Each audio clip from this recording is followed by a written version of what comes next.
Thanks so much for joining me today. I'm Colleen Klimczak. I'm an organizational and productivity coach and a certified professional organizer. I own Peace of Mind Professional Organizing, LLC. Since 2003, I've been helping my clients live better lives through organizing and organizational and productivity coaching. I support my clients and my community with coaching, in-person and virtual organizing, my weekly podcast called Your Organized Life with Colleen Klimczak, a free weekly virtual productivity session called Finish Line Friday, a free weekly email newsletter, and regular content on Facebook and Instagram. I also offer presentations and professional development to groups and companies. And this summer, or at least later this summer, I will be launching a membership circle to support my community with even more coaching and productivity content. Want to finish strong this week? Join me for Finish Line Friday every Friday morning at 9 a.m. Central for a 2-hour productivity session. Drop me an email at colleen@peaceofmindpo.com to request my Zoom room link or follow the Zoom room link on my Instagram or Facebook pages. Welcome to Your Organized Life, episode 139. I want to get more specific about coaching this week and this summer, really. Most of us have not worked with a coach, either a productivity coach or a business coach or a wellness coach, just as most of us have not typically worked with a professional organizer. When I established my company 22 years ago, professional organizing and working with an organizer was even less common for the general population than it is now. So much of my time and marketing efforts those first few years were spent working, obviously, but also educating people about what a professional organizer is.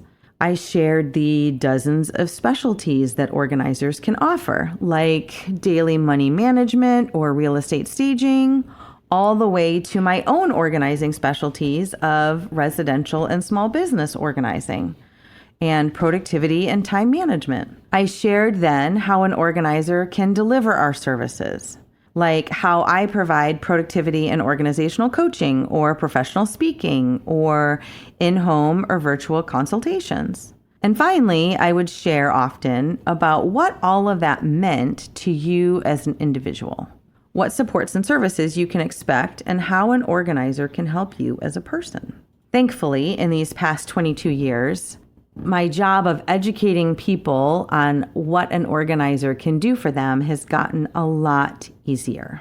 There have been television series, multiple television series on HGTV or Netflix. There's been, New York Times best-selling books about organizing. There are podcasts like this one now. And of course, we have Instagram and Facebook and TikTok to better illustrate what a professional organizer can do. So this summer, I want to spend the summer doing the same about productivity coaching that I used to do about professional organizing. Meaning, I want to educate my community about what coaching is and helping you imagine how working with a productivity coach can help you. Over the last year or more, we've been working towards this. I reorganized and republished my website this past April with a greater emphasis on coaching and education. I have shared information about the coaching process on my podcast and articles, and certainly on the website. I have shared on the same examples of how coaching can help. On my website, I have client and coach agreements and expectations listed. And I also have out there coaching forms for clients and prospective clients to review and complete to facilitate the onboarding process for coaching. And we are going to walk through all of that together. So this week, I want to discuss identifying the gap between where you are and where you want to be, and also the coachability self-test. So the first step in coaching is realizing that there are things that you would like to change in your life. If you want to change nothing, then you probably don't need coaching or organizing. But for most of us, there's at least a few things that we know we could change that would make life better. So perhaps there are areas that could be better or could run smoother.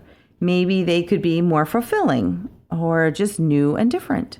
Or maybe you realize that you're already in a new and different situation than what you used to be in, and you would like to be intentional on how you adapt to this new situation. And what I mean by that, I've often said that we are all constantly in transition, right? So those situations could be parenting, like new to parenting, or maybe new to empty nesting. Maybe you are new to being married, or maybe you are newly divorced or widowed.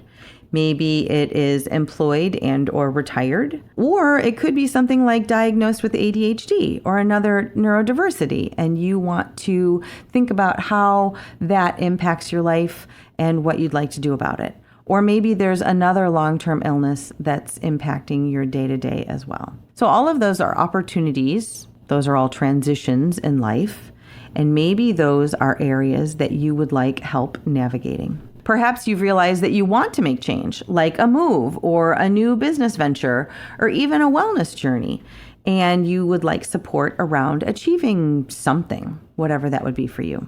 So the gap, right? The question is there a difference between where you are today and where you envision yourself in the future?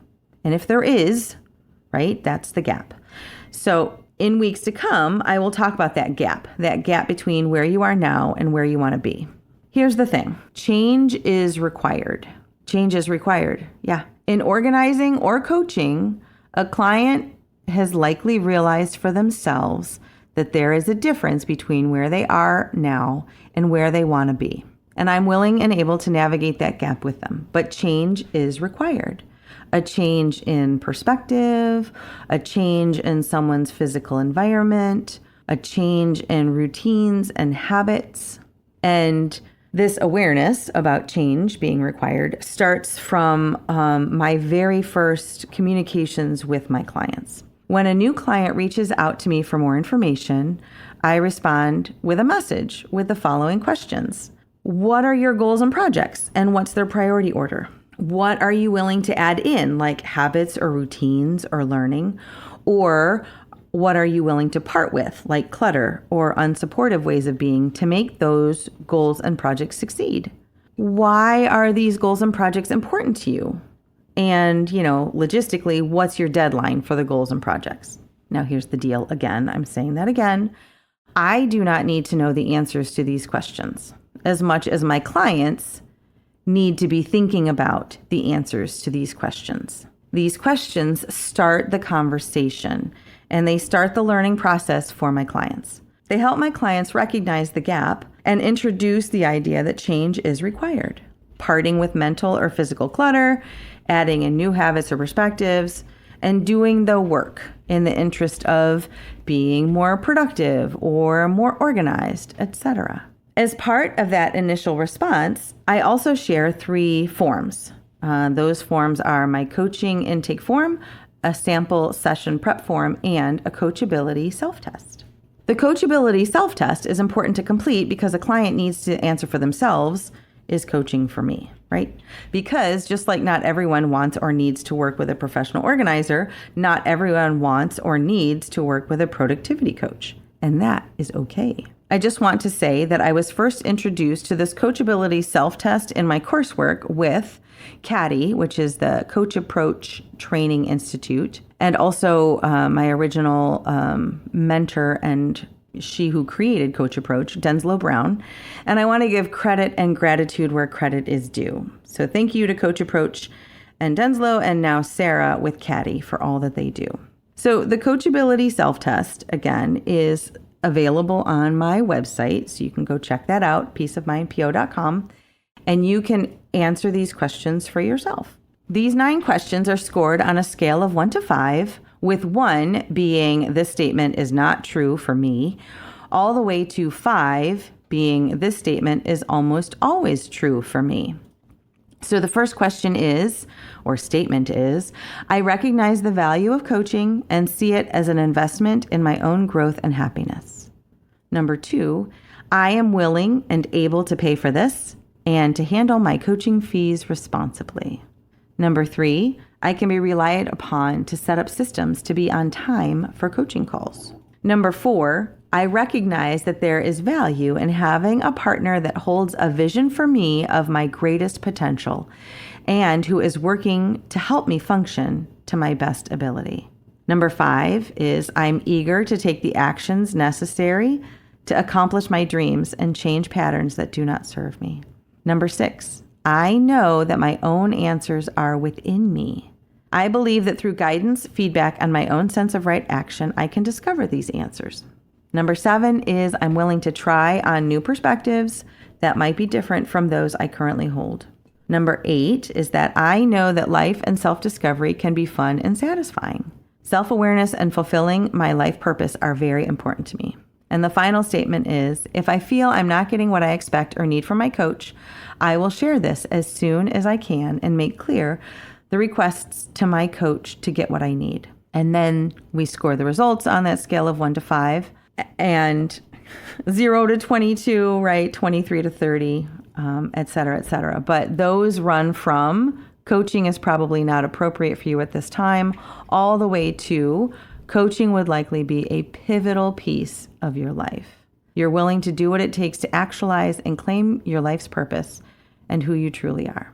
I actually love the coachability self-test because it introduces all the different things that need to be discussed in coaching. Yes, it's a self-test, but it also is a great jumping off point for deeper, richer, further conversations about coaching and about where my clients want to go in life.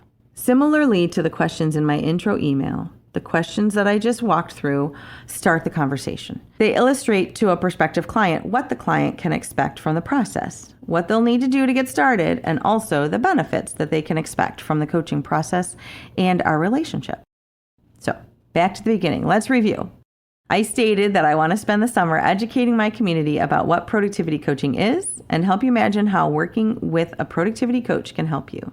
If you want to know more about anything I've talked about today, please reach out. You can head over to my website at peaceofmindpo.com to see my coaching forms, and you can contact me regarding the coaching process or identifying the gap between where you are and where you want to be. Maybe the idea of setting goals and navigating projects resonated with you. Maybe it's time to make positive change by letting some things and habits go and taking on other better and more supportive habits. Yep, I am here for you because, as I say every week for 139 podcasts now, support around getting things done is what productivity coaching is all about. So if it's time to invest in yourself and explore coaching for organizing and productivity, I would love to hear from you. Drop me a line via email at Colleen@peaceofmindpo.com. Go check out my website at peaceofmindpo.com or message me through my social media platforms like Facebook, Instagram, or LinkedIn. Thank you so much, and I will talk to you next week.